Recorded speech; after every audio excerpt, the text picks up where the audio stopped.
What I keep coming back to, what I keep hearing out in community is that people don't know the history. They didn't learn it growing up. They didn't learn it in school. That's both Dakota and non-Dakota people. And I think of all the priorities that are important is the need for education. We have very little knowledge of our past before statehood. And that's more than half the history of this place.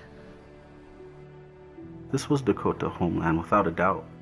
We were connected and tied to this land, and I think that's the wonderful thing about the movement afoot now, the reconnection to place. We had significant sites, prayer sites, burial sites, gathering sites. Those things all tell me that we had a connection to this part of Unchimakam, Mother Earth.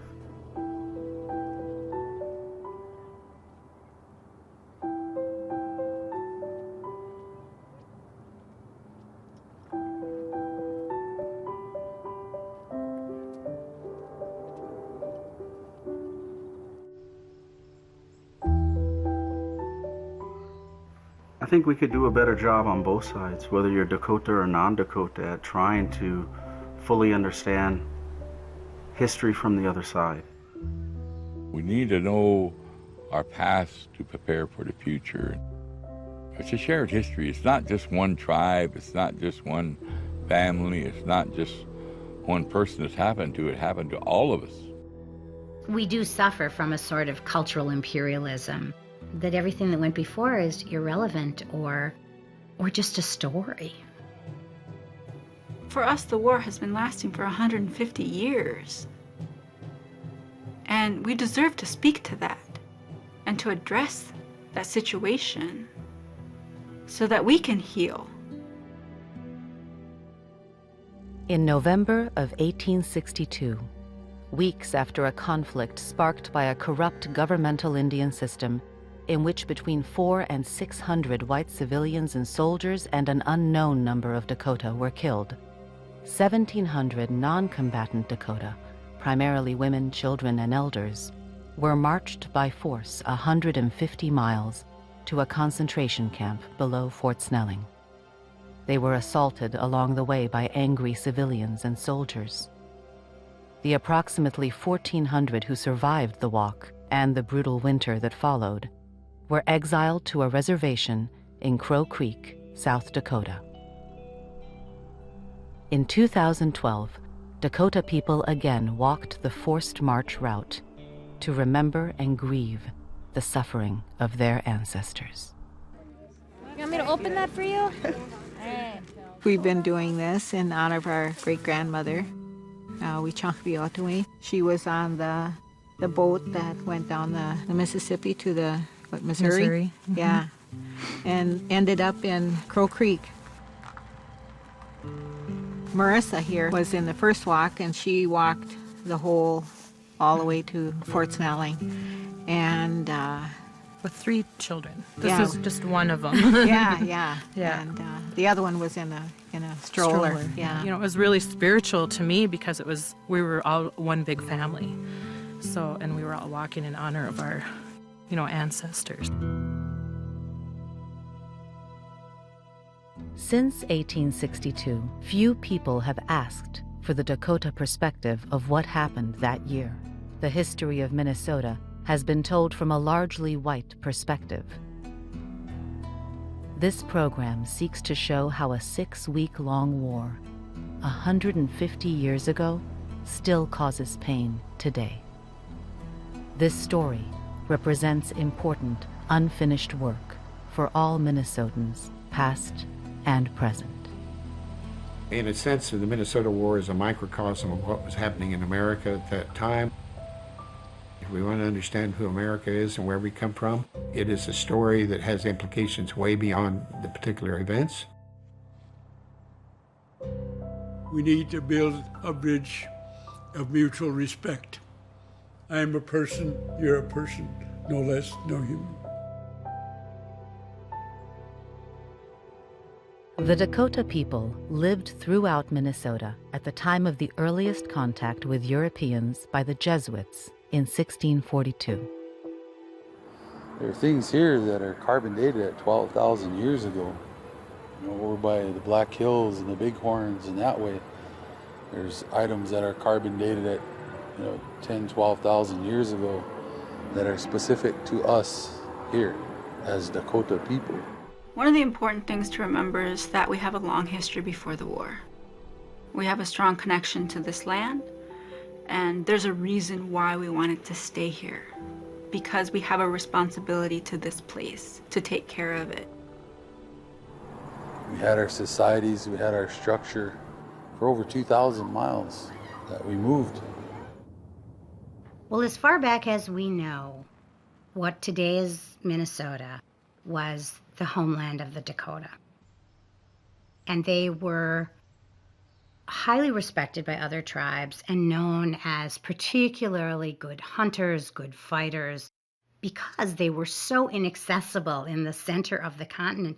They were protected from diseases that decimated many of the other tribes. When the first French traders came here, they were amazed at how bountiful the land was and how strong and prosperous the tribes were. The Dakota had begun to share the land with the Ojibwe by the 1700s. They thrived even as many tribes to the east were suffering serious decimation. Anyone who knows Minnesota can imagine what it was like before resources were stripped out of it. And of course, it was filled with every kind of wildlife and game you could imagine. French explorers arrived at Lake Superior in the fall of 1659 and nearly starved over that winter. In the spring, they were visited by a small group of Dakota who brought wild rice, corn, and other grains to them, eager to make trades. Our family originated in Prairie Island. Through the course of the uprising, going down through over into Crow Creek and then ending up in Santee. So my grandma, her mother, was born in a teepee in Beaver, South Dakota. Yeah. Her grandparents died at Fort Snelling. For me personally, it's just a matter of honoring and memorializing all of the people that were on that march and realizing that we all share that same history. Publicly, maybe just some awareness that all this did happen here. We're afraid, as the years go by, that this is going to be forgotten. There were grave injustices done, horrors that were visited upon the Native Americans. We are not, as settlers, ever saying that none of that happened. We don't want to say that. All we want to do is make sure our people are remembered as well. This is the newspaper article that was written in 1961 about our family history coming here in the Dakota War. This is Grandma. See how happy she is? My great-great-great-grandma would bake bread and give it to the Native Americans. Well, they would never take anything in for free. My great-grandma told me she was told that they would always give something back. And so they built a really friendly relationship with the Native Americans on the prairie out by Northland. What keeps me curious is the complexity of it, that the story really isn't what we've always thought it is, because I don't think we've been asking the right questions. Historians, by nature, write secondary sources because that's their job. They boil down the story, and that's what the public wants to consume.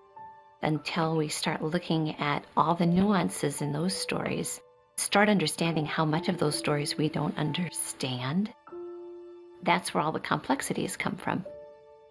Growing up on a reservation that resides outside of Minnesota, you're told that you're from Santee or you're placed at Crow Creek or you're in Flandreau because your ancestors were bad. That's what the history tells us. With the whole 1863 Dakota Removal Act, it's based off of the premise that you had good Indians versus bad Indians. We still have a law in the books that exiles Dakota people from Minnesota. You're disconnected from your sacred sites, your sacred places. When you're disconnected from your relatives, and you're forced to create a new home, it will affect you in ways that are very hard to explain. All white folks stand up. Now say you're sorry. Just kidding. Yeah. Go ahead, sit down now. How's it? What does healing look like? I don't know. But I do know that the problems that our Dakota communities face and a lot of minority communities throughout the United States face is historical trauma that's a result of systemic oppression, colonization, blah, blah, blah, blah. It's a multifaceted issue, and so their approach needs to be multifaceted. But we're a sketch comedy group. We also do videos online. Who has seen a 1491's video online? The result isn't just going to be on the individual level, it's also on the family level and on the community level, and for us as Native people on a nation level. My wife's great-great-grandfather was killed in an Indian uprising in New Ulm. Captain Dodd got shot outside the barricades, and my wife's great-great-grandfather and another guy went to rescue them. Both of them got shot down there. So that's kind of how we're connected a little bit. They were starving. They didn't get their blankets. It was cold.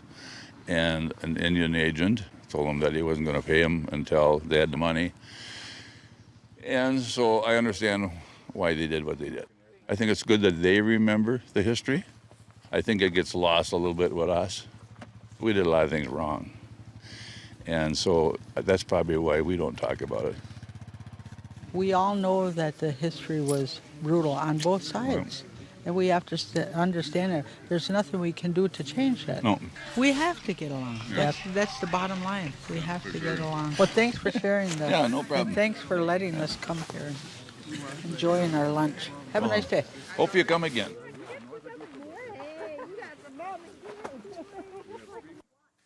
This is Jacob Nix. He served as one of the defenders during the First Battle of New Ulm. Each grave has been marked within a flag. The immigrants who were here at that time were from Germany, they were from Norway, they were from Switzerland, they were even from Italy. It's very sentimental for me and personal because I know the descendants of so many of the people that are buried here. Until relatively recently, the focus had been on what was called at various times the Sioux Massacre, the Dakota Conflict, and now most commonly called the Dakota War.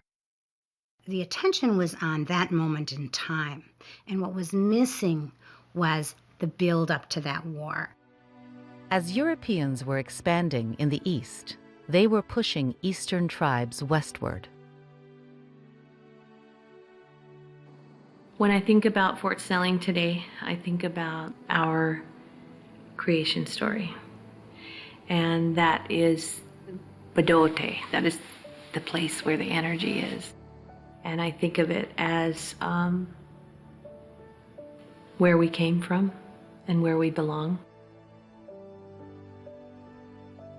But I think that also is a journey of coming to terms with that pain and what happened there, because it was a concentration camp and it was very intentional. We have to look at what was the intention of the Governor Ramsey at that time, and that was to exterminate the Sioux Indians. The northern part of what is today the state was home to the Ojibwe people and the Dakota primarily in the southeastern and to the west. There was plenty of sustenance for everyone here. Both tribes followed a seasonal round of hunting and gathering. So when Europeans came, they would say, oh, they're just nomads, but that wasn't the case at all. There were certainly hard years. There were starving times. For a number of years, scholars have looked at what are called borderland cultures, where two different societies come together, and what you get for generally a very brief period of time is a melding of cultures. Hierarchies of race and class are very fluid, but almost always this lasts only a moment in time until one group, and in the North American context, it's always the Europeans/Euro-Americans until one group achieves enough power to dominate the other group. And then what we see are very rigid hierarchies of race and class forming quite quickly. Our history is simplified through this binary of the bad Indian versus the good Indian, the farmer Indian versus the Christian Indian, the traditional versus the non-traditional, long hairs versus cut hairs. To separate people into two and to say one or the other, that's not reality, and it leaves out the majority of the population who are in the middle. The Dakota were eager to establish trading relations with Europeans. The Dakota were anxious to get really cool things like iron pots and knives, but most of all, guns, because all the tribes to the east of them were becoming armed. And no matter how brave the Dakota were, no matter how skilled they were as warriors, they wouldn't be able to hold their own against such superior weaponry. What makes Minnesota unique is that this borderland, bicultural world lasted for 200 years because Minnesota was so entirely inaccessible. Everybody benefited. It doesn't mean that they loved each other, but they coexisted. The traders and Native people were intermarrying. You have 5 generations of people of mixed heritage. A man who came to Minnesota originally to work in the fur trade was Henry Hastings Sibley. He would play a prominent role in the U.S. Dakota conflict. He first came here in 1834. There was already a fur trade, a small, grungy fur trade post here at Mendota. He had a working knowledge of the Dakota language. They, of course, were his customers. He was able to make hunting trips with Indian guides. In 1840, he went off with a band of Indians for almost 3 or 4 months. A few months later, his Dakota daughter was born. When her mother died, Sibley took the child and placed her with a farm family. She was raised as a white woman. Many of the Fort Snelling officers had mixed blood children. The fur traders nearly all did. He was this adventurous young man. He was going to come here and he was going to make a fortune, and then he was going to go back to Michigan with all these wonderful tales, and he would probably become a lawyer or a businessman or a politician like his father. When he arrived in 1834, the fur trade was already waning and it was tough to make a profit. And the next thing he knew, he was in perennial debt and he couldn't get out of the business. In 1830, President Andrew Jackson signed the Indian Removal Act that would lead to the Trail of Tears. In 1841, the U.S. negotiated a treaty with most of the Dakota to share Minnesota with other tribes in the creation of an Indian territory. Congress refused to ratify, citing Minnesota as too fertile a land for Indians. This leads the way to the creation of the Minnesota Territory in 1849. Plans for white settlement began as quickly as those to secure the land from the Dakota. Leading treaty negotiations in 1851 was Territorial Governor and Superintendent of Indian Affairs, Alexander Ramsey. Ramsey's different. Ramsey didn't have any, pre-existing relationship with the Dakota.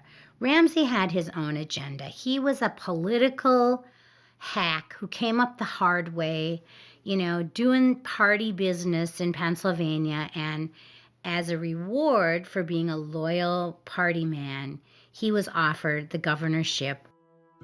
Ramsey utilized all manner of bullying tactics to get the treaties signed. The traders were allowed to slip in a paper that paid off the Dakota debts to them without the Dakota having any input on what was owed or even a clear understanding of what they were being asked to sign. The Senate altered the promise of a reservation along the Minnesota River from in perpetuity to at the discretion of the president. Further threats of military force and the withholding of provisions forced the Dakota to agree. Sibley, along with many traders, made their fortunes in the 1851 treaties. Ramsey's Indian system became a well-documented way to wealth for white Minnesotans. The Indian system was built on a chain of patronage. You all know each other. Now, the Dakota don't know most of you, and there's not a lot of oversight. Transparency was not a word. You get to make the system how you want it, and there's a lot of money involved in that system. Has that kind of story vanished from American politics, or no? Not at all. Predatory lending was definitely alive and well back then. The government supported that system. I don't think it's any secret. I think it's well documented. The Minnesota Territory flooded with families looking for new beginnings, even before the treaty was ratified in 1853 and it was legal for them to do so. Some locations chosen by the settlers were across Dakota lines, but the disputes raised by Dakota remained unresolved. Germany was not a very free civilization at that time, a free society, and I think that was why, like most immigrants, is they felt they could have a better opportunity. There wasn't any one specific agenda. I think they just wanted to come over and have an opportunity to better themselves. As far as I know, my great-grandfather's family were small town people. They were merchants. Germans are interesting people because I think it probably applies to a lot of other groups, but why did Scandinavians come to an area that looked like Scandinavia? And that's what a lot of people think, is that Minnesota probably reminded them a lot of things. I think because of the time, the 1850s turmoil in Germany also just happened to be when Minnesota Territory opened up. They knew about pine forests, they knew about forests in general, and there was a push, a promotion for Germans, especially before the Civil War, to homestead in the upper Midwest.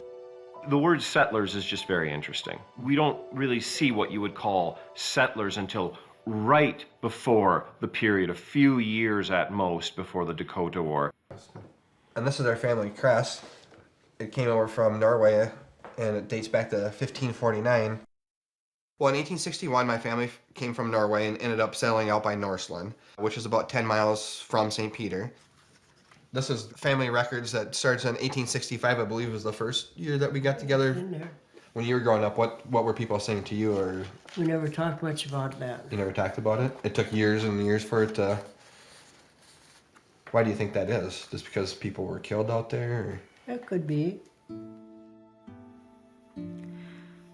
I don't know that I can really answer whether I think the settlers were innocent or not, because I think that they were both.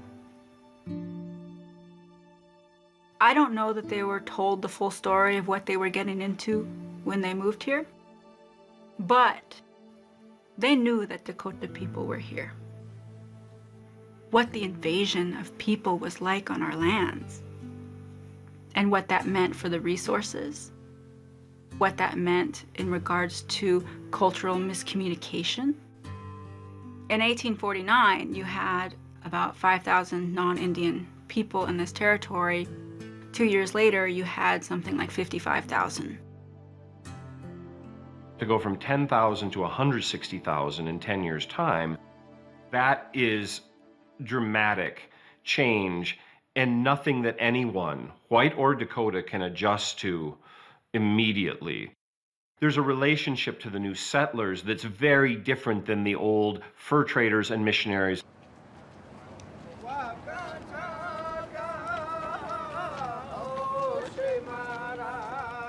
I really don't start hurting really bad until like after around like 1, 2, and that's when I sing.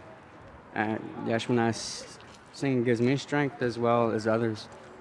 So I'm thankful that I can share my voice. This one is different because I'm the one doing the singing. And in the past, at the States, it's been the women singing. The walk is a spiritual and reflective experience.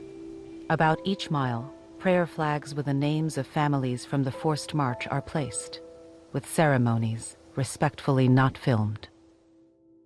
Manifest destiny, we've called it, that civilization was marching westward and would subdue the savages, would subdue anything in its sight. Going from the east to the west was the great American destiny. mining in the West, the Homestead Act, which would give out land in the West. In Kansas, where I live, that was terribly important. And above all, the Transcontinental Railroad. It's a story of great violence and great suffering throughout the Western Plains for many years to come. So the story of Western development goes hand in hand with the story of the decimation of the tribes. They just are linked. There's no way we can unlink it. I was invited to a prayer circle with women, and they were saying, we have honored the men, we have honored the 38.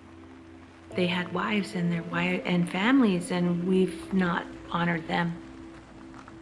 The purpose of the commemorative march for me is to be able to honor the suffering of the women and children, and remember that the suffering of those women and children is really a major part of why we're here and why our culture was maintained. We forgot to honor them, and we forgot to give them a voice. And when you walk, we give them a voice. When they first were planning this some years ago, some of the churches were notified along the route that they were going to take. Even 150 years ago, the churches in this area were part of the brokenness that occurred. And I think the church needs to be part of the healing and the justice making, the peacemaking that's happening now, hopefully. Wonderful to have the group of Dakota marchers with us today. And tonight, as you're on your journey, we appreciate the opportunity to share hospitality and a meal tonight. A lot of goodwill happens around the dinner table, bringing the two cultures together. An exploratory group from the German Land Company came upriver from Chicago to find a spot for settlement. They emerged where the Cottonwood River joins the Minnesota River, and found an unoccupied Dakota village full of summer lodges. They moved in. Of course, the Treaty of Traverse des Sioux and the Treaty of Mendota that followed immediately has been the focus of most attention because, of course, that's when the Dakota were stripped of almost all their land. But it's really the Treaty of 1858, when half of what they had remaining was taken truly by force. They were told by the officials in Washington that if they did not give up half their reservation, they would be driven off altogether. Minnesota in 1863, after the Dakota War, is a fundamentally different place than it was before the Dakota. It's the start of the path that becomes the state of Minnesota. It involves very different cultures. It involves political, social, economic, spiritual.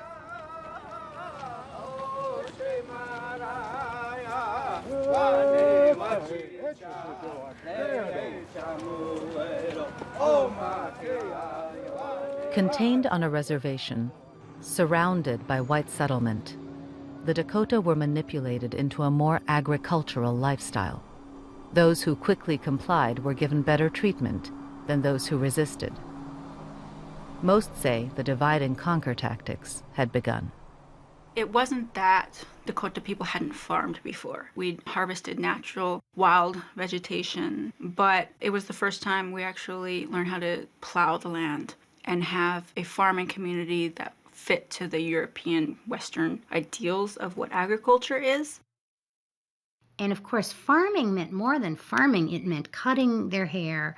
It meant donning European clothing. It meant giving up their customs. It wasn't enough just to be a farmer. They were supposed to shed their culture in entirety. And so, of course, this creates an enormous tension between those people who are intent on maintaining their identity and those who feel that the only way to survive is to give it up. Sisseton and Wahpeton people could continue their traditional lifeways pretty much as they always had without interference because there were so few white settlers in their part of the state. But Metawankan and Wapakuri people were confronted by settlers every time they left their reservation. And the settlers were competing with them for the same game in the big woods that had always been theirs. The Metawakanton people understood at the time they signed the treaties that they would be allowed to hunt in their traditional lands as long as they needed to. But at the time they signed the treaties, no one anticipated the rush of settlement into Minnesota. There was a lot of misunderstanding because settler people understood that the lands were empty and were theirs to settle, whereas Metawakanton people considered it their land. The settlers thought that the treaties were just. These were recent immigrants. Nuam was founded in 1854.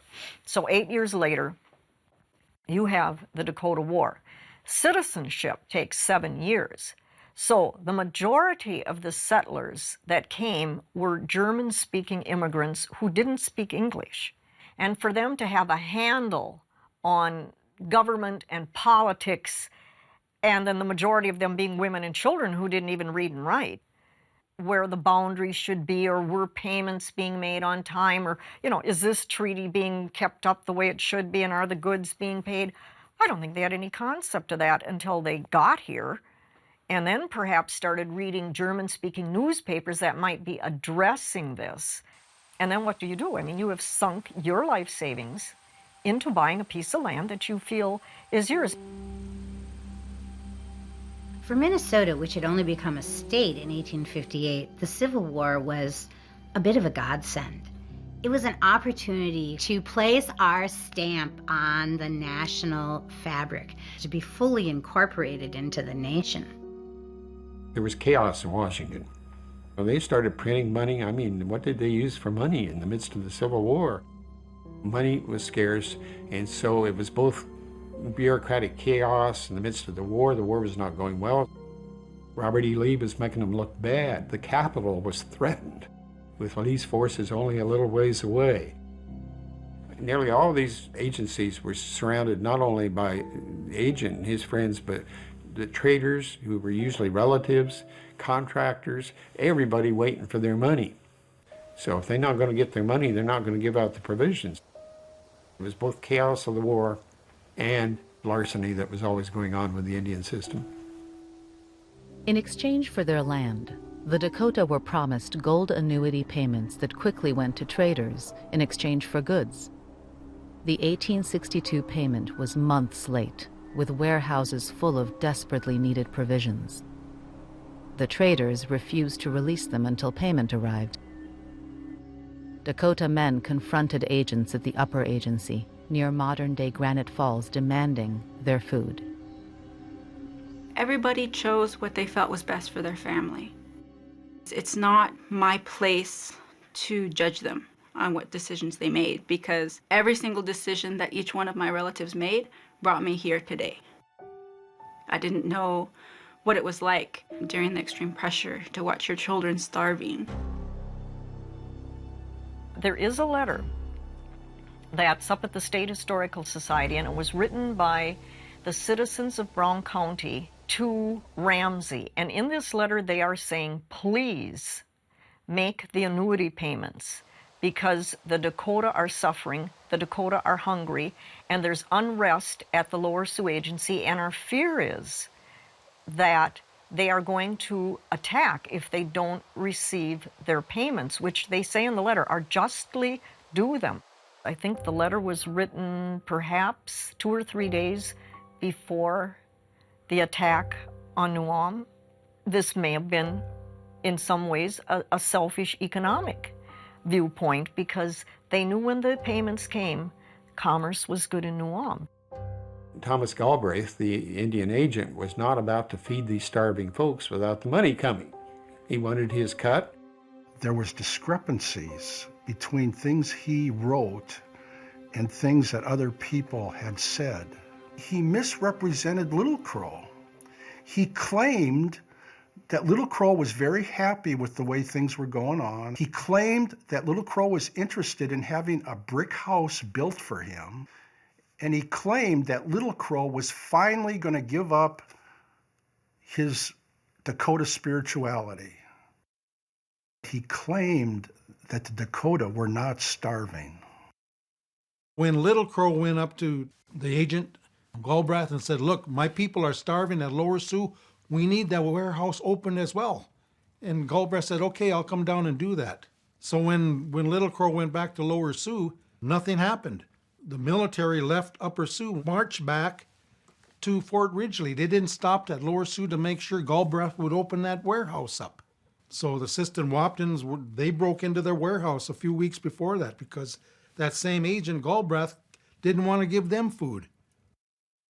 You had a situation where in the summer of '62, the Dakota were getting no help from Galbraith and no help from the traders. And they were left in a starving condition. After the upper agency food was distributed, Little Crow spoke to trader Andrew Myrick at lower agency. We have waited a long time. The money is ours, but we cannot get it. We have no food, but here are these stores filled with food. We ask that you, the agent, make some arrangement by which we can get food from the stores, or else we may take our own way to keep ourselves from starving. When men are hungry, they help themselves. Many say Myrick's famous response was if they were hungry, the Dakota could eat grass. I made it a life mission, a life goal to try to understand the personal struggles that our relatives had to go through during that time period. I'm still working on that to this day. I don't have all of the answers. At Acton, Minnesota, on August 17, 1862, 4 young Dakota men killed 5 settlers. Back on the reservation, arguments ensued over surrendering the young men to white authority. Seeking a leader influential enough to sway councils, Little Crow was approached. He said he knew they'd be killed no matter what choice they made, but he was willing to die with them. We're standing in the cemetery at what was Ness Lutheran Church. I grew up in this area. The church that I was baptized in is just down the road a couple of miles. My great-great-grandfather, Ole Halverson Ness, who lived probably 3-4 miles from this site, came here with a small group to conduct an inquest. They'd heard from other people that something had happened in Acton. They came here to investigate. They found the bodies. They then took these dead people to Ness Cemetery and put them all in one grave. As a very small boy, I'm coming out of the church with my mother asking questions. What is that big monument there? The victims are on this side. You know, Robinson Jones, Ann Baker Jones, Howard Baker, Varanus Webster, Clarity Wilson. Because of my family's involvement in what happened here in 1862, I think it's had an impact on some of the decisions that I've made and the path that I've followed in my life. The traders were clearly the first target, and then the agency, which is adjunct to the traders. At dawn the next day, Little Crow and the Dakota warriors attacked the lower agency. A small group of Dakota fanned out over the area to attack settlers. The long-awaited annuity payment arrived that day in St. Paul, but by then it was too late. The first request that comes from Minnesota is for the creation of a federal department to send federal soldiers, federal armaments, and federal money to take care of this. The answer to that is unequivocally no. Lincoln gets the first message from the governor of Minnesota that the Indian War has broken out. Lincoln and his armies were in difficulty. The outcome was anything but sure. Ramsey says, we can't send you the 5,360 soldiers you say you need for the war. Lincoln wrote back rather harshly to say, attend to the Indians. Necessity knows no law. That was not an idle statement. Kill whoever you have to kill to put this down. We need the soldiers for the Civil War. I don't know any other way to interpret that. The only direct personal account I have is of my great-great-aunt Cecilia, who was only 9 years old at the time, and wrote her remembrances, many years later. She walked the 3 miles to this farm that she was taking care of bedridden woman, pretty much on the border of the reservation. She had seen a few Indians off in the distance, and so she kind of ran. When she got to the Stockers, all was well. Mrs. Stocker was in bed, and Mr. Stocker had just come in from the fields, and they were going to sit down to their meal, and they saw smoke. When the Dakota War started, Indian chief and a warrior came to my grandparents' house on horse and pointed for them to go to St. Peter. And our family didn't know the language, obviously. He looked off in the distance and saw some houses burning. And so he put two and two together and loaded up the family, hooked up the oxen, and came to St. Peter. The initial agreement to wage war at Birch Coulee and Ridgely separated a lot of our people of that time. History goes on to tell us that there were a lot of innocent women and children who were killed. And I think that's one of the important things about me working here at the Renville County Historical Society. When I examine the stories of those immigrants and some of the things that they experienced, it makes me stop and think. There were innocent lives taken on both sides, no doubt. One of the defining moments for the Dakota combatants was the decision to take up arms against non-military. I think that divided us even more at that time. The number of settlers who didn't have guns because that wasn't part of their culture. Germans were forbidden to have firearms unless they were in the military. That wasn't really a thing unless they were wealthy. People think of settlers as these tall, rangy men with their Kentucky long rifles, and that might have been true of eastern United States, but not amongst most of the immigrants.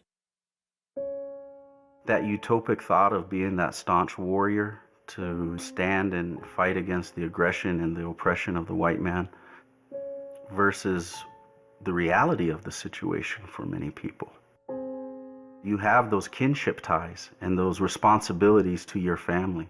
And this was the family that was killed out here by the Native Americans in August, same day actually that they came to Grandma and Grandpa's house. A lot of farmers had lost their house and their barns. The livestock were killed or missing. At my grandparents' house, the house was still intact. The barn was still intact. The livestock they were in the fence, and there was water in the trough, and then there was feed for them too. So the Native Americans had kept them, alive for my grandparents to come back. So there was some animosity towards my grandparents out in that area for a while because a lot of people had nothing, and my grandparents still had everything. If they had a family that they were close to that was a white settler family, they acted as most people would with your neighbor, and a lot of people helped these families escape and helped them get out. At the same time, other relatives recognized that this was a time of war. They fully participated in battle. So people had different perspectives.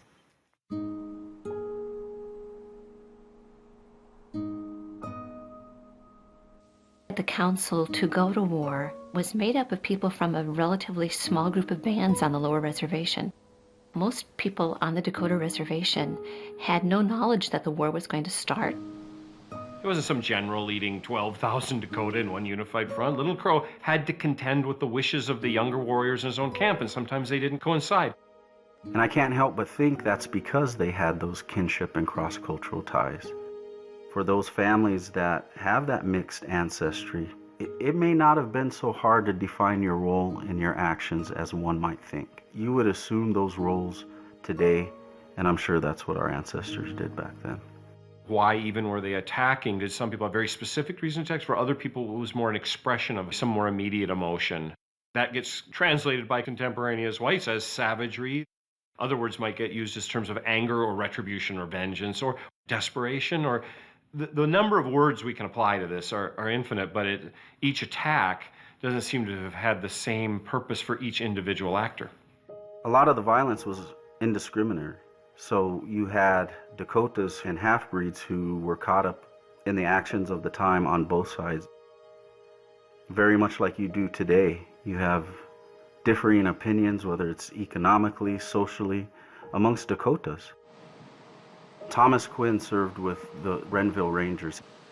They came together before the conflict, and there was a group of Dakota men who were going to enlist to fight in the Civil War. stand at attention for the presentation of the colors and the laying of the wreath. Forward! Hut! Hut! Hut! Hut! Hut! Our family came from Ulm, Germany, specifically an area called Erbach. We grew up less than a mile away from here, so this really is home to us. I believe it was 23 of our ancestors were killed by the Indians who were starving to death and fed up with the way the government was treating them. What they'd been promised wasn't forthcoming. Keith's birthday is August 19th, and we were usually pulling weeds. And as we were walking up and down the field, we talk about where this person happened to meet his fate.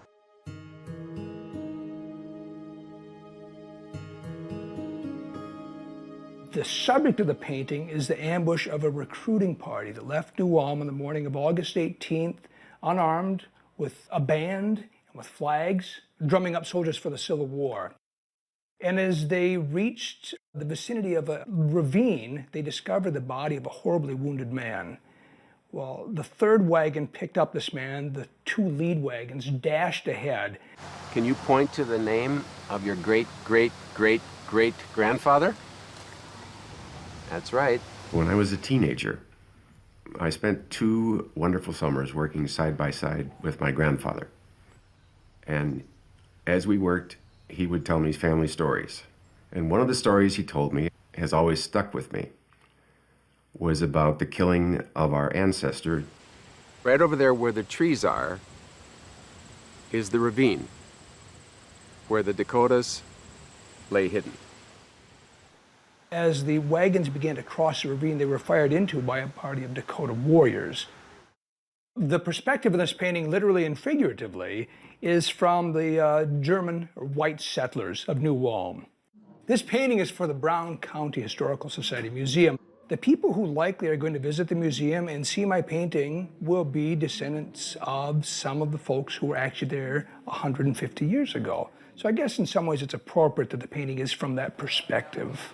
All the accounts put Dietrich, our ancestor, on the first wagon. One of the interesting reflections on this scene is that there's no question that the Dakotas who committed the killings in Milford would have continued down this road had it not been for the recruiting party.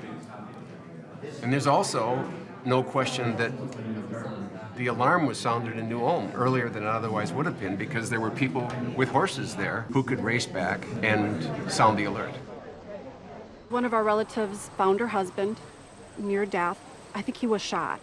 He begged her to go into the woods, and she didn't want to leave. The Dakota were there. She fled into the woods, and she stayed there, hiding out, coming out every once in a while to see if she could find any survivors. She thought the world as she knew it, the people that she knew, were gone.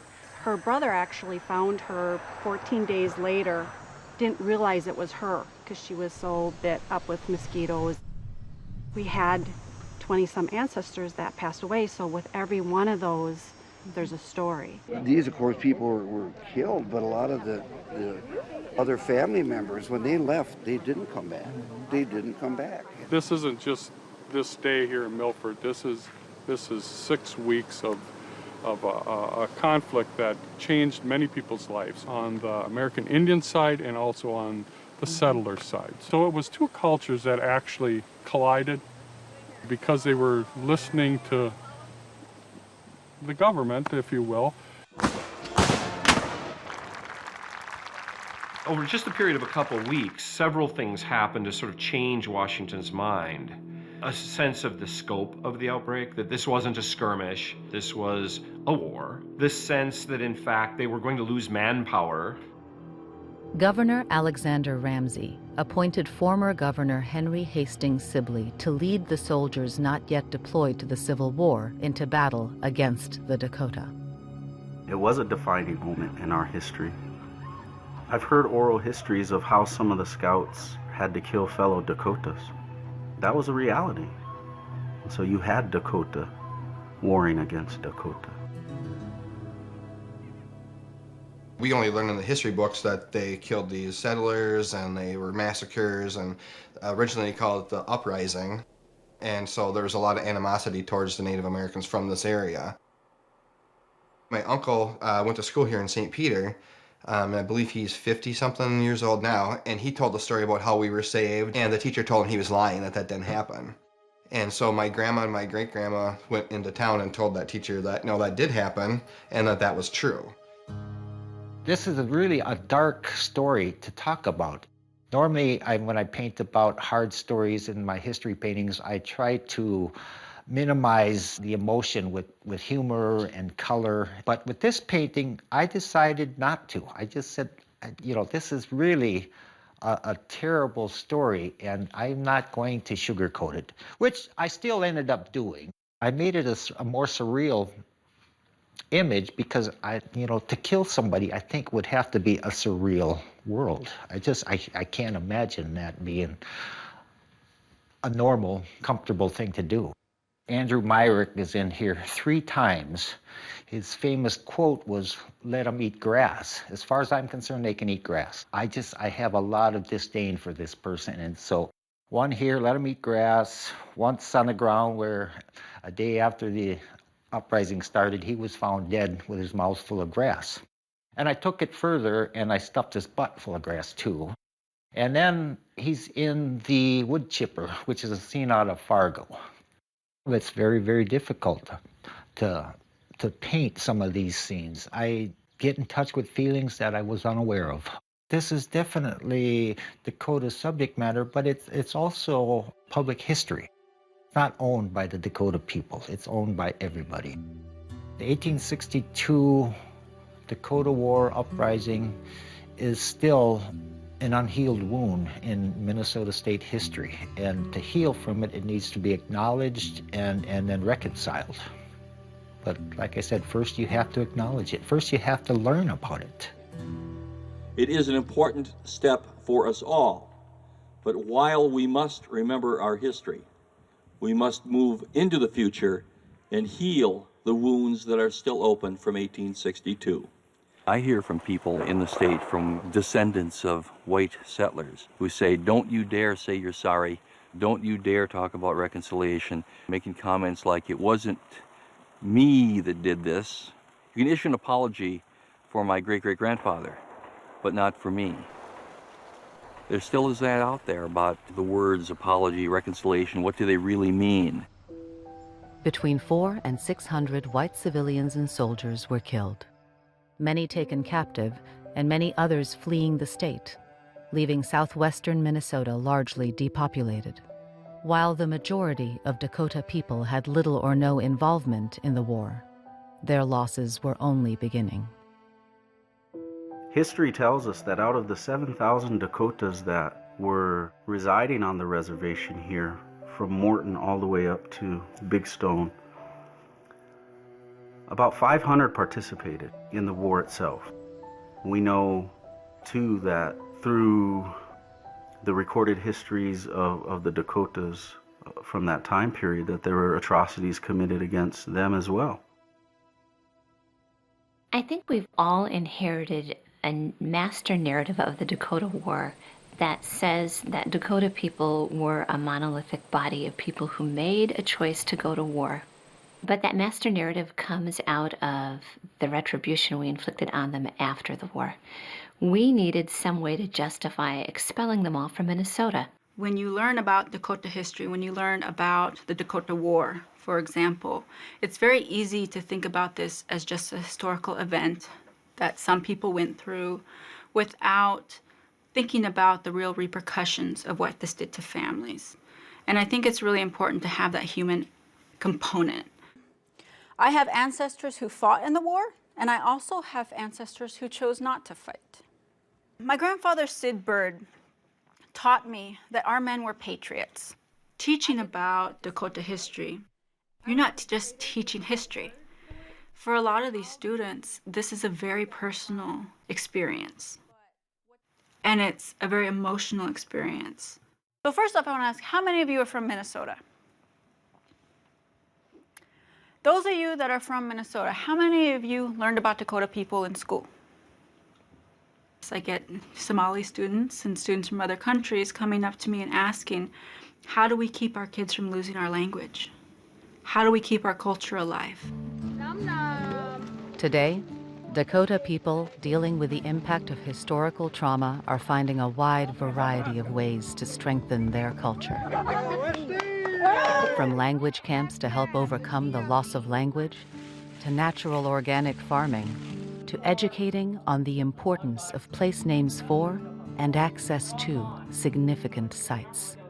They are, in growing numbers, telling their own history, in documentary form and with humor.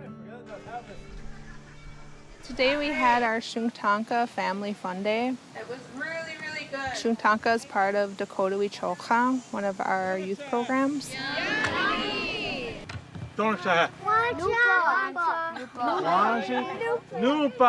Today we hope to, one, bring together intergenerational conversation, interaction between older folks, mothers and grandparents and fathers and their kids. If their families aren't involved in it, then it won't go very far within the home. We don't hear the language enough in our communities, and this is a great chance to not only hear it and use it, but use it in a fun way. We have 6 fluent speakers, and that's first language speakers left in Minnesota.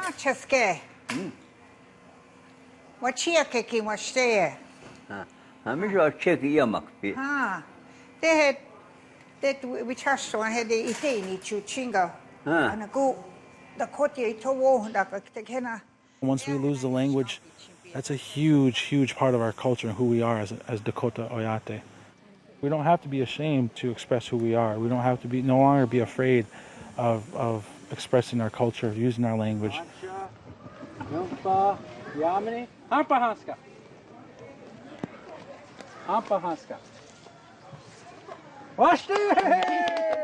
If we all speak Dakota, then in the future, the grandchildren, and 7 generations from now, you know, they'll have these things, the Dakota language, Dakota way of life, our traditions. Ungana, grandpa. Kushi, yeah, that means grandma. Dream of Wild Health is a magical place where kids and food and land come together. These are tomatillos. They're like a mix of a tomato and apple. These are Dream of Wild Health's bees. They pollinate all the vegetables on Dream of Wild Health farm. There has been a great deal of harm done to what was an indigenous relationship with the earth, which was a way of nurturing and caring for plants and animals in a balanced way. And so what we're trying to teach the kids here is how to live that way again, but in a modern society. This is the market garden, so it's the organic vegetables that we take down to market in the cities. Mother Earth's creation. She's a beauty. These are beautiful. Thank you. We have generations of trauma, physical trauma experienced through the lack of healthy food and access to what was an indigenous diet and medicines. So what we're trying to do here is teach the kids how to transform that trauma in their lifetime into a healthy lifestyle that does not include diabetes. That's a tall order. Yeah. But we start here. We don't use fertilizer because it can have runoff and go into and contaminate the lakes and streams. I learned to think about what I'm putting into my body before I eat it. It gives us Native youth a chance to open our eyes a little bit to how our people used to live. Wahi, Newa, Nebesiwa, Nesano, Na'o. Grandfathers, we thank you for this food that we are about to partake in. We pray that this food may strengthen and nourish our bodies. When you are eating food that's fast food, or it comes in a can, or it comes in sacks from a commodity program, you don't need those songs or ceremonies anymore. So that's where the issue of food goes far beyond physical health. Ease their pain, grandfather. Those that are not able to have food today, grandfathers, help them. We thank you. Wahe, aho. To see these small groups of kids in particular each year learn those lessons of what it means to be a Native person, and then go back out into the world, into their families, into their communities, with their friends, and I feel like we've done good work. Lake Calhoun is a really important place in Dakota history and in Minnesota history. My grandfather, Cloudman, Machpiawichashta, had an agricultural village there. It was a farming community. We really need to address a lot of the sites in the metro area and the Twin Cities area as being Indigenous spaces. And we need to be able to tell those histories there so that more people know about it.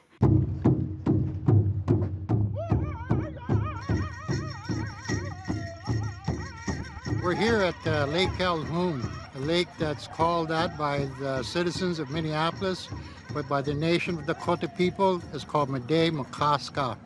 It means White Earth Lake. We're here to commemorate and honor the water with the youth of different nations. Our people have fished, have lived, died, have given birth to generations of children here. And these are our ancestors, the Dakota, Oyate, the Dakota Nation. One village here in particular was called Machpiawichashta Wichoti. What that means is that this was the village of Cloudman. We're gonna walk it up right here in this open spot. So we do that, then we'll wrap it around the rest of the poles. The lands are our very life. Our ceremonies, our language is tied to those lands and has been for thousands of years. This event is organized for youth because of their representation of our future. It's really important for our children as Dakota children to have representation in this community. We should teach our children how to recuperate, how to innovate, and how to renovate our community in a transformative way. It's the quality of life that we should focus on that will enable us to live more close and respectful to our mother, the earth, and our grandfather, the sky. John C. Calhoun was a senator from South Carolina. He was a staunch advocate of slavery. He helped create the Bureau of Indian Affairs. He wrote the first draft of the Indian Removal Act. These things are also important points to make when you're thinking about changing that name. Coldwater Springs is a very significant site to Dakota people for several different reasons. We have creation stories that draw us to this location. There have been attempts in the past to nominate Coldwater Springs as a traditional cultural property, and those have failed. Good morning, my name is Wanda Wells. I'm the Tribal Historic Preservation Officer for the Crow Creek Sioux Tribe. Okay. I have a declaration that I would like to present to you that our chairman has signed in accordance with Executive Order 13007 Indian Sacred Sites. Our tribe has declared Coldwater Springs a sacred site. I am James Weston. I'm from the Flandreau Santee Sioux Tribe. I'm the Tribal Historic Preservation Officer. And here is our declaration. Kind of been interesting in my career. I've been in cultural resource management for 30 years, and there was a time when, you know, if you dealt with the 4 recognized tribes in Minnesota, you'd done your due diligence. That is changing. It's changed dramatically. That was the outcome of our efforts that day, was to declare Coldwater Springs a sacred site and have the Park Service accept that declaration. And they did. And we're pushing forward in a whole new direction when it comes to government consultation. I think it's important for people to understand the roles and responsibilities of sovereign nations to work with federal land managing agencies to create joint stewardship opportunities for not only use and access to those resources, but management of those resources as well.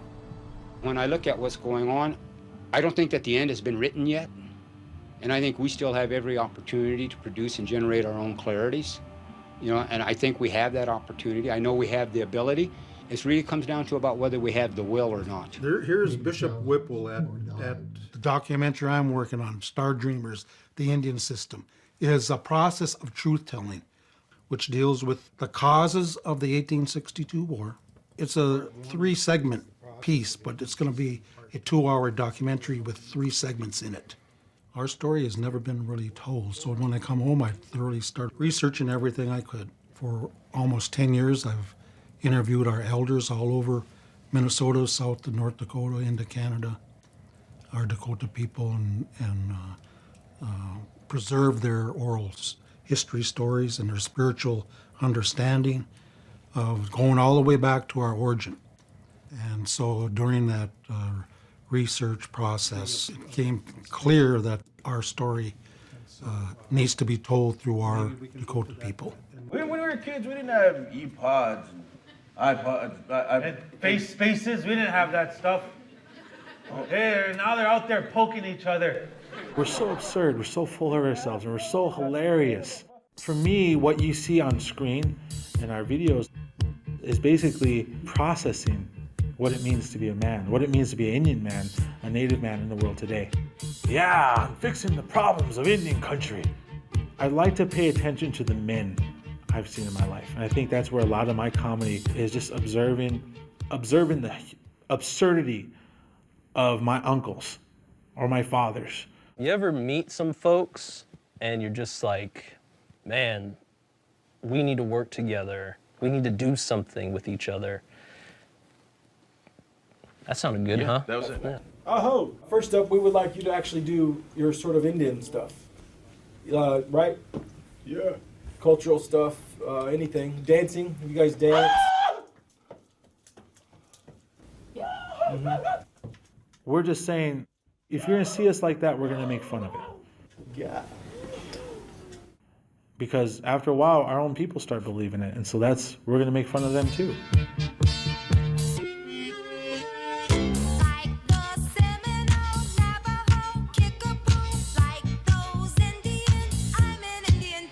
I don't know if we have an agenda necessarily, except to keep having fun and making more videos, collaborating with other people. Some of them are a little more outright than do have a very clear message on what we're trying to say.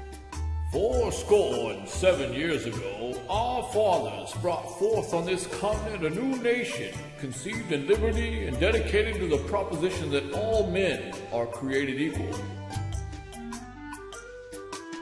I think slavery is wrong, morally and politically. I desire that it should be no further spread in these United States, and I should not object if it should gradually terminate in the whole Union.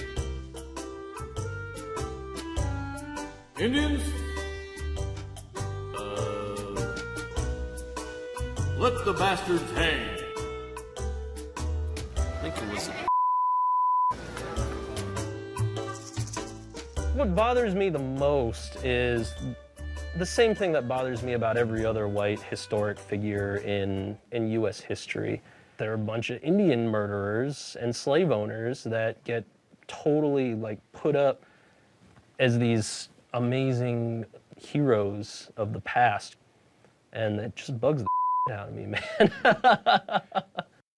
Humor can help open us up to hearing other perspectives in ways that can bridge some of the hardest complexities of history. At the end of the U.S. Dakota Conflict, many Dakota fled north or west. A large party among the Dakota, led by Chief Wabasha and others, had taken possession of the white captives to return them to Colonel Sibley. Still others, trusting clemency offered to those who had only gone to war against soldiers, surrendered.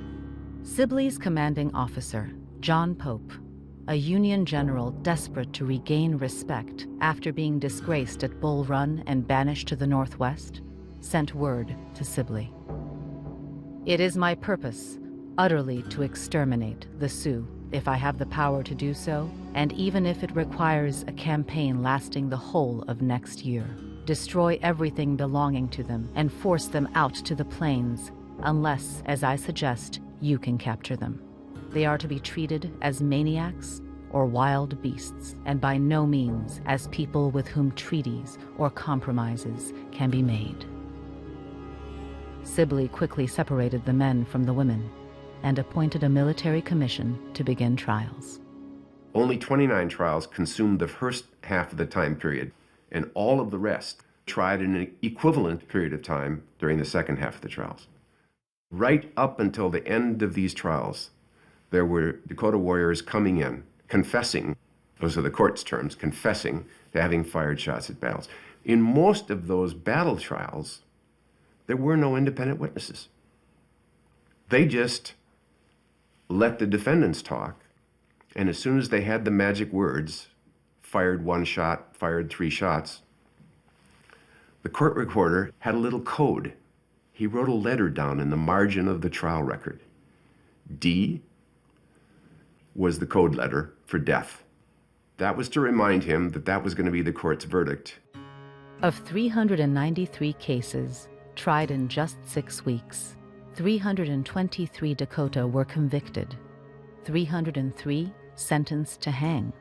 Despite the strong protestations of Governor Ramsey and other politicians seeking retribution, Lincoln reviewed the case files and reduced the number of Dakota to be hanged to 39. I can't paper over the fact that he made a blood sacrifice. If he had pardoned all of them, all 303, he probably would have had some kind of a violent rebellion in Minnesota. I'm not sure I would have want to walked in those shoes. Just before the execution date, new evidence spared one more, reducing the number to be executed to 38. No matter what he did, he wasn't going to make everyone happy. That being said, to hang 38 warriors and to send to prison hundreds more, he had to understand what that was going to do to us as a society, leaving our women without our men. On the day after Christmas, 1862, 38 Dakota men ascended the gallows in Mankato. The single rope tied to them all was cut by a man who had lost family members on August 20th. Nearly 4,000 people crowded the streets of Mankato to witness. The trials were unjust. They were not fair. Many of the 38 who were hung were innocent. That is my opinion. Looking back at the way they handled themselves tells a lot. The fact that right before they were taken to the gallows, they got up and shook the hands of the men that were imprisoning them. The fact that they sang together, that they grabbed each other's hands and yelled out their names. These are all powerful things that speak to who they were. Ramsey went to visit Lincoln at the White House after the election of 1864, which Lincoln won. And Lincoln, the politician, always the politician who counted his votes, complained a little bit that he didn't get as much of a margin in Minnesota as he had in the first election. Now, it was several thousand votes less. And Ramsey said to him, well, if you'd let us hang more Indians, you'd have had your old margin. And Lincoln, I can picture him, took a moment and a deep breath and said, I could not afford to hang men for votes.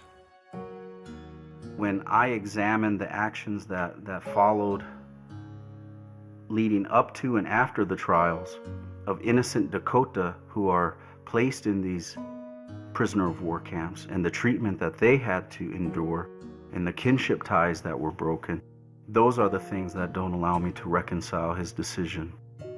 I think that people who portray them as villains and as murderers don't really understand who they were as men, as fathers and brothers and grandfathers, as people who were trying to protect their families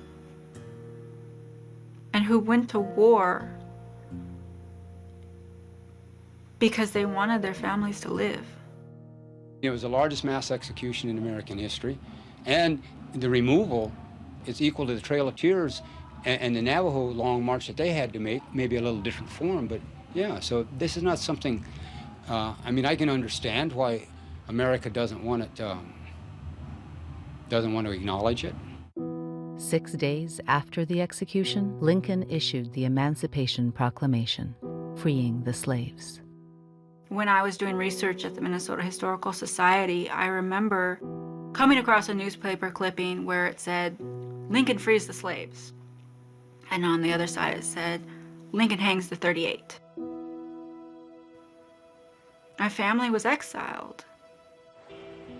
The bodies of the men executed in Mankato were buried briefly. Typical of body snatching rampant in the mid-19th century, souvenir hunters and doctors, including William Mayo, dug them up and carried their remains away. Settler descendants can have that same argument that maybe they don't know what happened to some of their relatives' remains.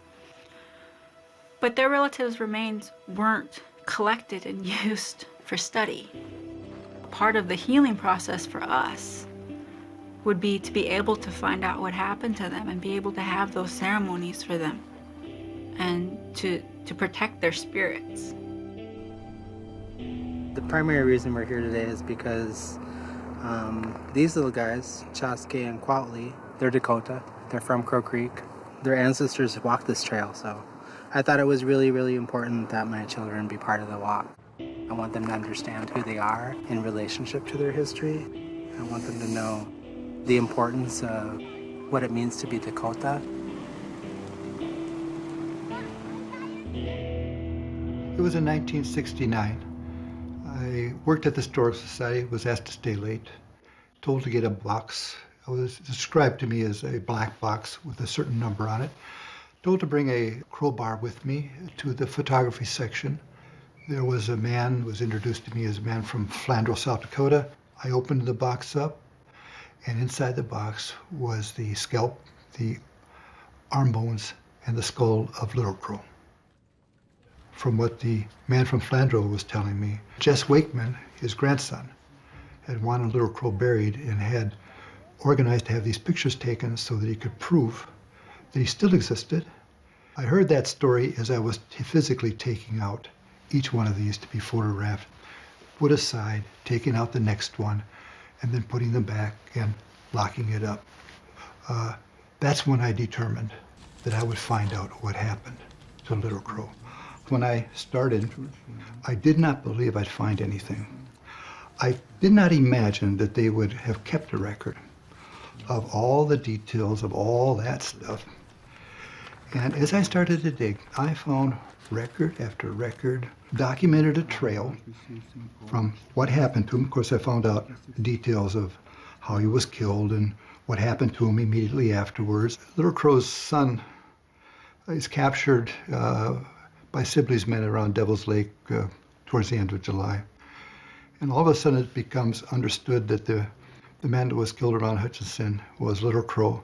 The remains of the body sort of took on a sort of a status once they realized it was actually Little Crow that they had killed. The scalp was kept in the office, presumably on display, until 1868, when for some reason I could never figure out, it was thrown away and put in the trash. I found a record of a Capitol janitor by the name of William Grubb, took the scalp out of the trash and donated it to the State Historical Society.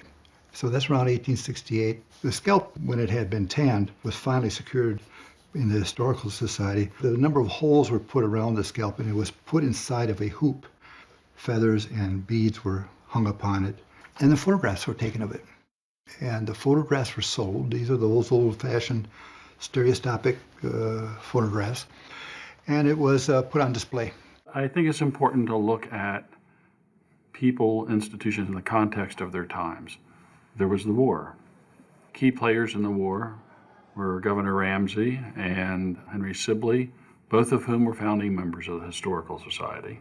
When you look at the history of our particular organization, you realize just how complicated our role as an organization has been. Our founders are the same men who negotiated the treaties. They're the same men who benefited financially from those transactions. Our organization is founded by these men in part to, memorialize their achievements.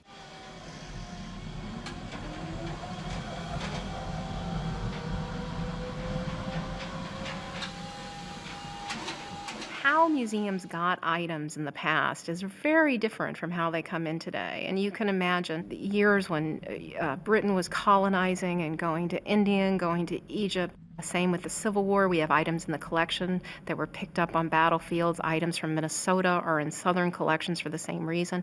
It is true that items came into the collection under this status of trophy. In 1908, a stepsister of Jess Wakeman, a woman by the name of Ida Allen, was at the Historical Society and saw that display. She, of course, then reported that to her brother. It was not until 1924 that he enters into the Historical Society library and sees it on display and tells the man there that he better get them off of display. He's going to go away and come back tomorrow with a lawyer. When he comes back the next day, they're out of display. They were told they were put into a box and put into a room in the basement of the Historical Society. And I'm assuming that's the same box. Museum display of human remains, it's one of those changing practices over time. Do I wish that the Historical Society had not exhibited Little Crow's remains? Sure. Today we cringe at something like that. It happened, we acknowledge it, we regret it now. The Minnesota Historical Society made sure those remains were returned to the family. This is the final resting place, the gravesite of Te Oyate Duta, Little Crow. I am a great-grandson times 5 to him. He was brought back in a small copper box. Uncle Floyd identified the scalp, the wrist bones, some of the arm and leg bones that were in the box. And so he was the last one to see those remains and identified them as genuine. The day he was interred up here on the 27th, 1971, I was in 8th grade. And my mother did a fall arrangement of gourds and pumpkins, corn, to symbolize feeding of the relatives and preparing a place for him and preparing to send him off with food. Uncle Floyd said a prayer in Dakota. And as he said that, coming up off the North Hill and off this point over this way here, hundreds, and I mean hundreds of small blackbirds were circling. And we could see them, but as they came this way, they went up, circled around to the north, and flew over us, dipped down, and flew up. Then they went back east over to Pipestone. I mean, this place was so quiet, everybody was watching that. The women folk were crying, and I noticed, I was looking at my uncle, Floyd Heminger, he had tears. And he was talking about how happy he was, that his grandfather was back amongst his Medewa Kantawa relatives.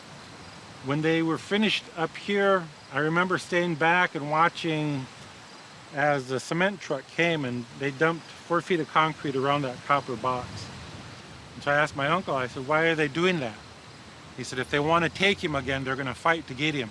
Doshta nichi matekte. I'm going to die with you. He knew he was going to die. He knew that this battle was going to have a final ending and a final outcome that was going to determine Dakota policy with the state of Minnesota, but he was willing to give his life in defending that homeland. I know who I come from, and I know what people I belong to. What it means to have him here in Flandreau, where his son lived and started this church, being displaced out of the state of Minnesota. Back then, to them, a boundary line was just a line on a map. It didn't have meaning to them. This was all Minnesota. And listening to those stories and rereading some of the documents that our family has, wherever they were and traveled, they were always home. I do look at Little Crow as a hero. He was a leader. He made a difficult decision. He was a very important part in our history.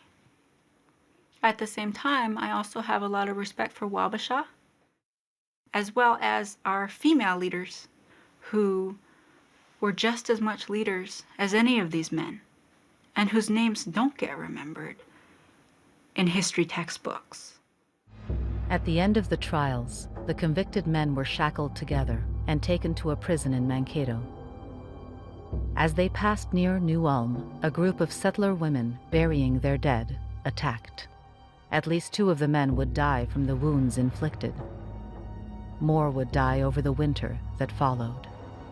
Many of the families of those men, along with Dakota who had protected whites or taken no part in the war, were marched in the opposite direction, nearly 150 miles to the concentration camp below Fort Snelling. As they passed through Henderson, an armed mob attacked, wounding several. A baby was ripped from a Dakota mother's arms and slammed into the ground, mortally wounding it. And speaking with elders, they told of people were throwing hot water on them, eggs and what have you. My great-grandma, her mother, she wanted to go to the bathroom, but she went anyway, so she had to go in here. I remember coming back, one of them soldiers, they call bayonet, jabbed her in the stomach and killed her. And my great-grandma saw her mother got killed. From what I understand, a lot of them people didn't have shoes, didn't have coats, you know, they weren't offered a ride. As we're walking through, especially those old roads and those back roads, I always wonder if my grandmother had the same view that I have. Did she see this land the same as me? Am I looking at the same tree that she looked at? I think of that all the time. My great-great-grandfather was arrested. His name was Maza Adidi. He was one of the original 303 prisoners. His wife, Pazahiyayuing, she had 4 children. She had one on the night of the beginning of the war. So she had a brand new baby. And she was rounded up and taken to Morton, Minnesota, to the Lower Sioux Agency, where they brought all the women and children. And then she was forced marched to Fort Snelling. It was very, very cold. They certainly weren't prepared for a walk. Many, many people died along the way. Our grandmother would have had to carry an infant baby. There's no setting a baby down and then to have a 2-year-old beside it. I saw one of the little people walking today, and her little legs were just going as fast as she could go, and I kept thinking, how could they do that? How did they manage?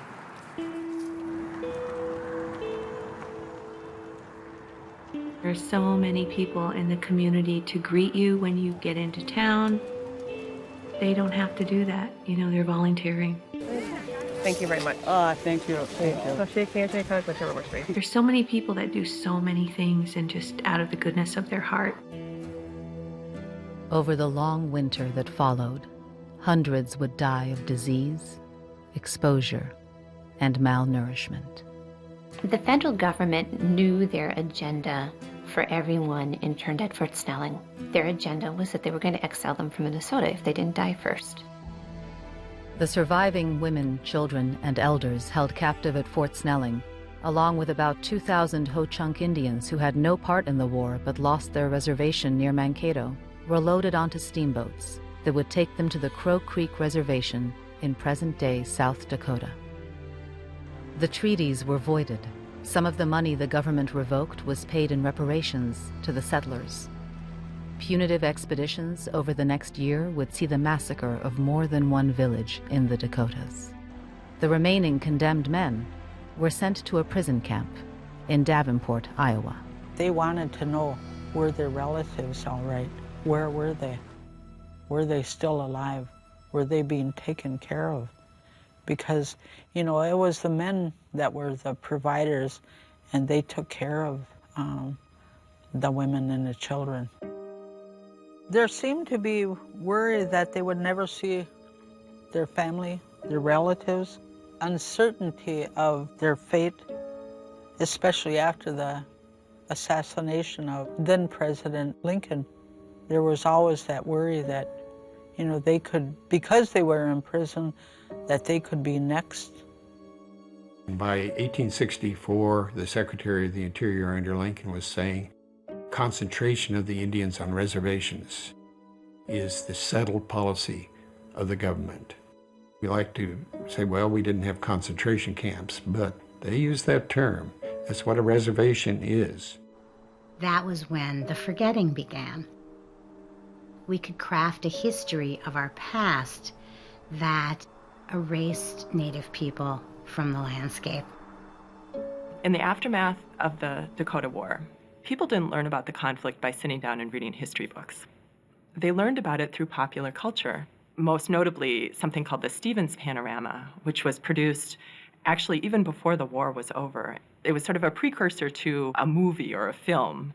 It told the story of the conflict using music, using very colorful, dramatic, huge-scale images. The way Stevens retold the story of the U.S. Dakota War in this panorama was really a story of good and evil. He used some very, very disturbing accounts of survivors who described in horrible detail the torture of children, the rape of women, the massacre of innocent farmers. It ended with the hanging of the Dakota in Mankato. And then the last scene in the panorama is this very odd looking scene of this tree with babies falling out of it. And the idea is that the state is safe now for civilization. When you look at the past, you have to look at events from many different perspectives to really come up with a sort of representative story of what happened. And Stevens did not do that. He told the story entirely from the perspective of the settlers. You can look through the collection at the Brown County Historical Society and see a number of the different buttons and badges and pins and different things that they made. There was a large souvenir economy that could come out of a celebration or a commemoration. There were parades from the late 1800s all the way through 1962.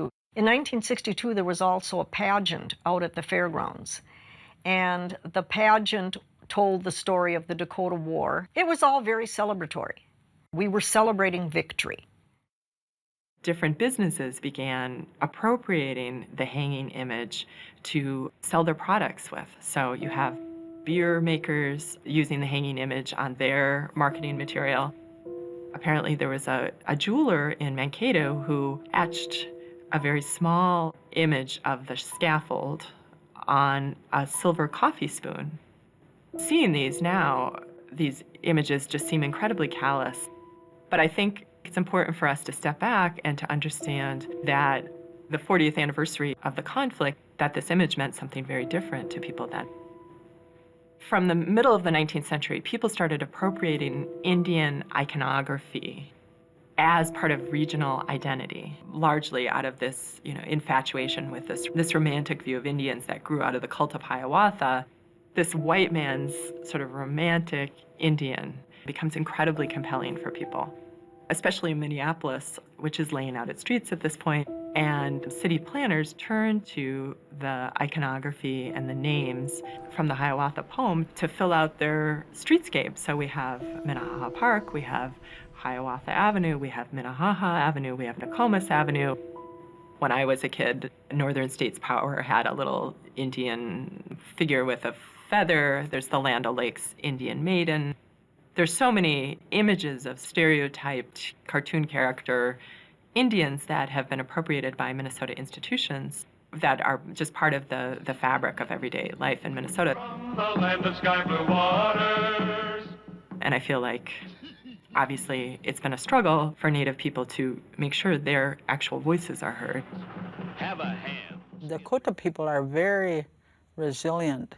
If we weren't, we wouldn't be here today.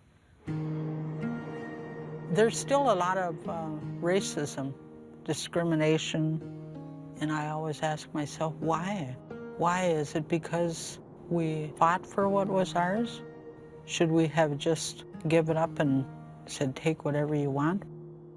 It's in all Indigenous people to give, to share, what we have. And we thought we were doing that. And giving so generously, sharing the things that we had, and we were taken advantage of. When they took our children, forcibly removed them from home and sent them to boarding schools. And they weren't allowed to speak their language. They wanted to strip them of anything that they knew of their culture. You know, to be assimilated, we were forbidden to do our ceremonies. They had to keep them underground.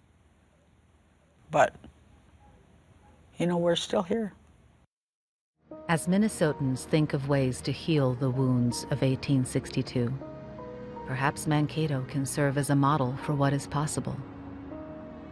For more than a century after the war, it was a terrifying spot for Native people. But that began to change in the 1970s because of a friendship. I grew up in Casson, Minnesota, and moved to Mankato. There was a marker downtown. Here were hung 38 Sioux Indians in 1862, the day after Christmas. But I didn't know any Indians then. That was in 1956, and then in 58, I ended up going out fishing occasionally out at Prairie Island, and that's how I met Amos. I liked his whole demeanor. I liked his take on spirituality. I just liked the way he approached, especially that subject. And it wasn't something he was going to push on you. It was that he just talked about his relationship to it. This is a pipe that Amos Owen made. He gave me a pipe bowl that had broken in two pieces, and he told me if I would take that pipe, that I could keep it and I should make a stem myself to fit the pipe, and that would be the bond between he and me, which was pretty powerful. Amos was the first Dakota person to tell me that when they'd come through Mankato, they'd drive through at night usually, because Mankato had this history that was negative to Dakota people. But I never ever heard him talk disparagingly about non-Indians, and I was around him a lot. Although he was unhappy with what happened, he had an ancestor that was hung in Mankato as well. But I think he represented what was good about the American Indian from the past. And all of a sudden the eagles came, 38 eagles came, and they circled overhead me. This is a feeling that, you know, their spirits were there, and the eagle brought it, see. The powwow was created in 1972. Jim Buckley, the YMCA secretary at that time, or director, and I, and Amos Owen, that's the first time in 110 years had Indians come in a group to Mankato since the hanging of the 38 Dakota in 1862. So it had tremendous meaning to them. In the neighborhood where we put on the first powwow, there was a lot of skepticism about it. The neighborhood generally thought that the Indians were going to steal things. That never happened. I don't know if they were disappointed that it didn't happen, but it didn't happen. The Indians on their end of it felt that, you know, is this going to be the same kind of Mankato that existed 110 years ago? But at the conclusion of the powwow, though, everybody felt good about it. As powwows continued to occur, friendships developed and walls were taken down, and there was more interaction and just a lot better reception on both sides. Hey, guys. Hey, bud. On, bud. Good morning. Good morning. Good morning, Good morning, sir. Your dad was the key person. He came up with ideas, and everybody agreed with him. I mean, we never had any disagreements in those meetings. He'd ask my mom, because he was deaf in one ear. It was a right ear, right? Yeah. So people would talk to him in his right ear. He looks around, and it's like, what'd they say? During the first powwow, I mentioned to your dad that it seems like we planned all this way back, and we didn't. And he said that's the best part of it. I see more of the bridge amongst our own people. That those natives that come from all different directions, you know, they're here. They're here for a reason. That is one of the things that I have seen, that we've acquired that. Nice having you as friends, that's for sure. Yeah. You know it, Bob. Okay. For a long time. Yeah, you know it. Happy 30th, or 29th. 29. We still have a ways to go in reconciliation, and I guess that'll always take place, because when you look around the world today, like Amos used to say, I mean, we need reconciliation all over the world. And right today, I mean, there aren't many safe places to go. So reconciliation is a good word to say, but it's a hard one to practice. Through my line of work in cultural resource management, whether I was doing an archaeological survey along the Missouri River or we were conducting a traditional cultural property survey in the Black Hills, I've always yearned to be in Minnesota. There's something that connected me to Minnesota. I think we all experience that as Dakota people. It's hard to explain, but there's something that draws us back to our Aboriginal territory. When you look at the social situations on the reservations, we have twice the national average of youth suicide rate on Dakota reservations. And most recently, we've been experiencing a high number of not just youth suicide, but suicide in general. On the healing side of things, we need to create opportunities that allow Dakotas to come back together and to rebuild those kinship ties. I'll track down some of the addresses because I don't have some of them. Okay. So. If you could do that, that would be great. The original purpose for our event was not to reiterate reasons for the 1862 conflict. We wanted to focus more on the last 150 years of survival outside of our Aboriginal territory. And we wanted to do that by bringing all of those exiled bands together and to share our shared history. We're looking for unity. Bring the Dakota communities together, the Dakota people and non-Dakota people together in a good, healthy way. And I think when you're talking about reconciliation and taking those first progressive steps towards healing, it has to take place at Pipestone, one of the most sacred and significant places to all Native people. They would gather around the cooking fires, share their meager food supplies, and have their devotions. They would pray together and sing, "Ah, Kanska, Ki O Wachaya O, Nishnalachi O Was Islolya O, Donanita Chaku O Manipi.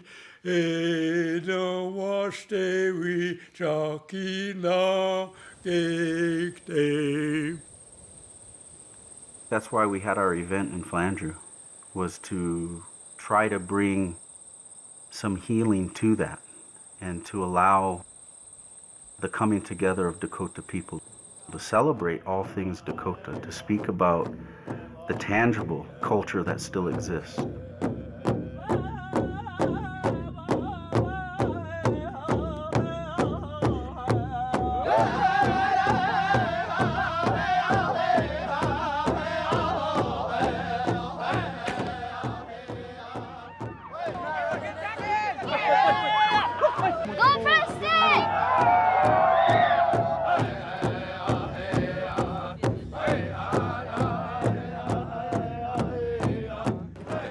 We're going to do the family tree tomorrow.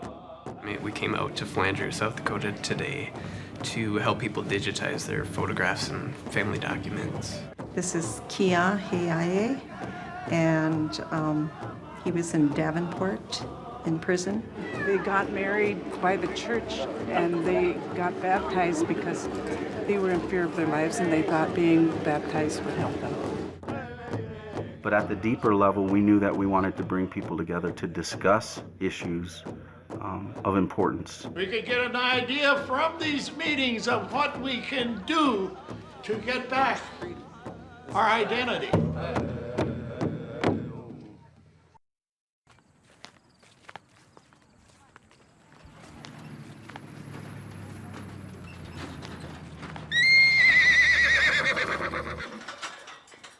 We talk about the horse and the teachings of the horse of what they can teach us.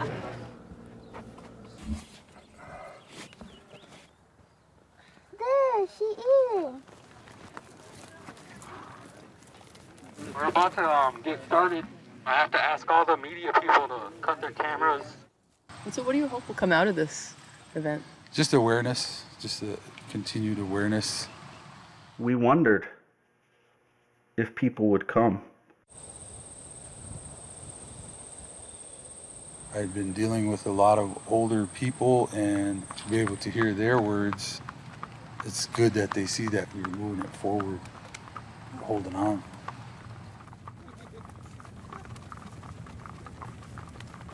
We wondered if there would be an interest from Dakotas alone to participate in something like this. I live in California. You came from California for this? Yeah, yeah. This is a once-in-a-lifetime thing.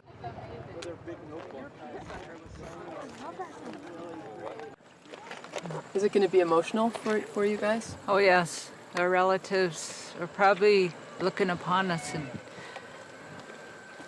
watching over us and keep us safe so we don't greet them. Happy they can go back home. We're happy that we can go back home to our homeland.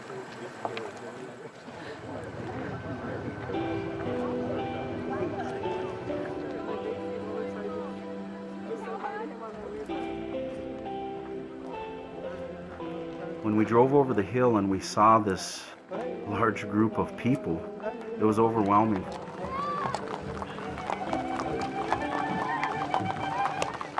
That sense of belonging, that sense of togetherness was very much alive and well that morning. When I saw the non-Dakota holding up signs welcoming home Dakotas back into Minnesota, that speaks to what we were trying to accomplish. Welcoming these people back to Minnesota is an important step to take as far as the healing process is concerned, which is, I think, where we need to proceed from here. It's not about me, it's about them. Well, it's about all of us.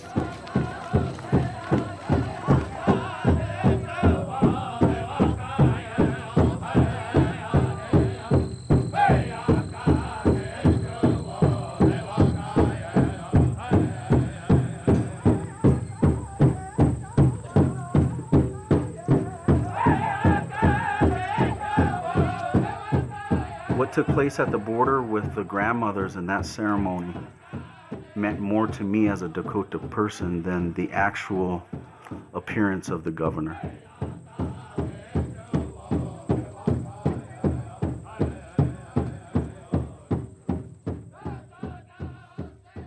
I was a little upset that we knew the governor wasn't coming, but when those grandmothers came together at the border, it didn't matter if Santa Claus was there. When that sacred fire is there are just some things that belong to us as Dakota people. So I was pleased when all cameras had to be turned off. If for no other reason, the raw emotion that people felt comfortable displaying because they weren't on camera. I was asked by the governor of Minnesota, Mark Dayton, to read his statement on the U.S. Dakota War of 1862 and to share the proclamation that he's proclaimed for today. On September 9th, 1862, Governor Alexander Ramsey proclaimed, "Our course then is plain. The Sioux Indians of Minnesota must be exterminated or driven beyond forever the borders of our state. They must be regarded and treated as outlaws. If any shall escape extinction, the wretched remnant must be driven beyond our borders and our frontier garrisoned with a force sufficient to forever prevent their return." I am appalled by Governor Ramsey's words and by his encouragement of vigilante violence against innocent people, and I repudiate them. To honor the American soldiers, Dakota people, and settlers who lost their lives in that war, I ordered that all state flags shall be flown at half-staff from sunrise to sunset. And I urge everyone participating in the events commemorating this 150th anniversary to practice not only remembrance, but also reconciliation. Governor Mark Dayton, Governor of Minnesota. Be it resolved by the Committee on Rules and Legislative Administration of the House of Representatives of the State of Minnesota that it deeply regrets the forced removal of the Dakota people and welcomes back all Dakota people to Minnesota, their original homeland. Having the repudiation of Ramsey's proclamation introduced at our event by Richie, and to have the combined efforts of Erdahl bringing Minnesota legislators together, regardless if the governor was there, I think was very important. I think that speaks to the symbolism of commitment behind that statement, and I think it demonstrated to the Dakota people and non-Dakota people that there was a level of sincerity with this message. The Indian Removal Act of 1863 is still on the books. It is a federal law. It is a travesty that something like this exists, even if it has no practical effect today. Therefore, I support efforts to amend the Removal Act to welcome Dakota people back to Minnesota. There's work that needs to be done. We knew that it was cosmetic to a certain level with regards to the 1863 Dakota Removal Act. We knew that it would take much more time and energy to really have that law amended. But we're still working on that. That is still our goal, and I'm confident that we'll accomplish it.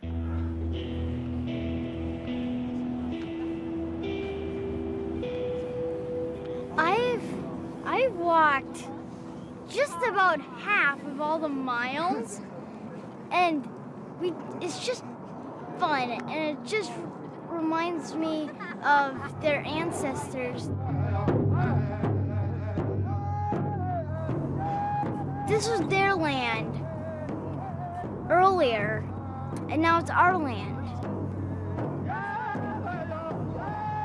They should have more land than just what they have now.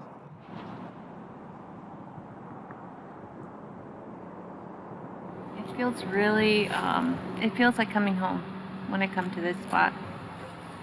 And it took me a long time to be able to come here and not feel really sad and cry.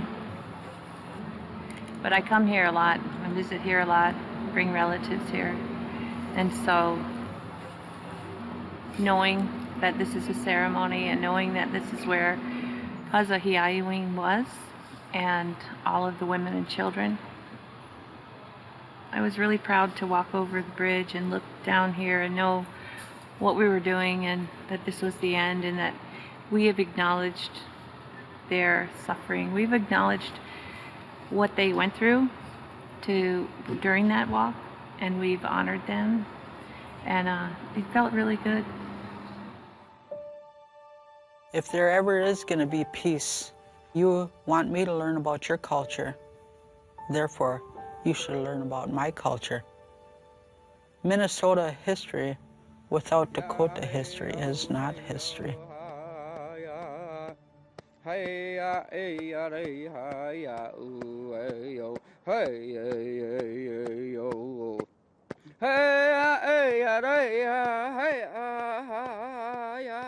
Our people are survivors of an American Holocaust. People don't like to hear that word, but that's what it was.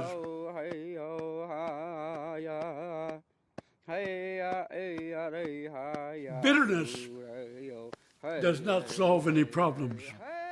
It only intensifies them. Now is a time for long overdue reconciliation.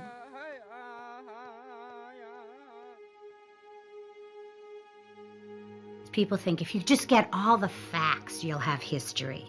But of course, you can never get all the facts. There are millions of facts about every event. History is an ordering and interpretation of the facts to try to understand the truth. So if you think of the facts as the little pieces of colored stone in a kaleidoscope, and depending on how it's turned, Those colored stones make very different pictures. And that's history. History really tells us more about who we are today than about the past. One of the things I'm most afraid of this year is the fact that they'll say, okay, we covered the war, now we're going to move on. Acknowledgement is enough without making any sort of direct action or any sort of follow-up, without moving forward. It's not a long time ago. The past is still alive within us. It's not something that had a specific beginning and a specific end. It's something that is continuing. Public opinion changes over time. One of the most important things is just being able to talk about these things and to not fight about them. Okay, what can we do now? And what kind of steps can we take now in order to get to where we want to be in 20 years?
Funding for The Past is Alive Within Us, the U.S. Dakota Conflict, is made possible by the State Arts and Cultural Heritage Fund and the citizens of Minnesota.